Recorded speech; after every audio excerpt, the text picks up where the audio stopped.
Once we have outlets, computer outlets in every home, each of them hooked up to enormous libraries where anyone can ask any question and be given answers, be given reference material, be something you're interested in knowing.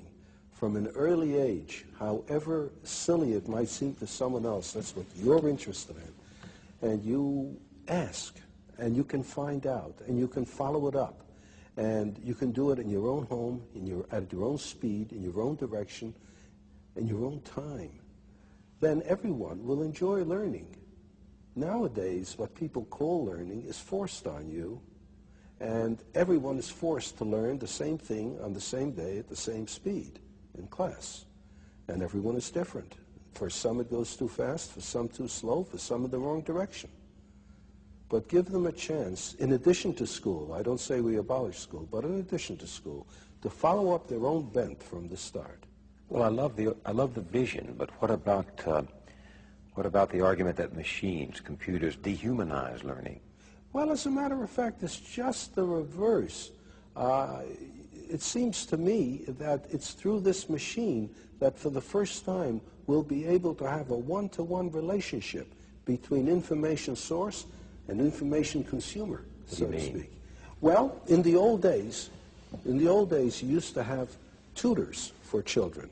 A person who could afford it would hire a pedagogue, a tutor, and he would teach the children, and if he knew his job, he could adapt his teaching to the tastes and abilities of the students, you see. But how many people could afford to hire a pedagogue? Most children went uneducated. Then we reached the point where it's absolutely necessary to educate everybody.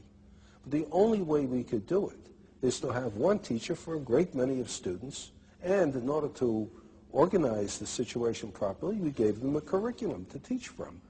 So how many teachers are good at this, too? Like in everything else, the number of teachers is far greater than the number of good teachers.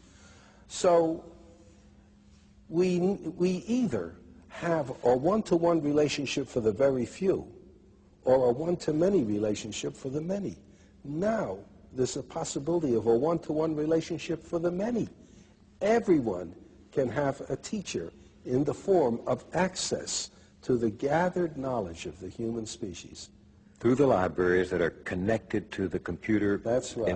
On my desk in my home. Right. I can sit there and call up, well, what if I want to learn only about baseball? Well, that's all right.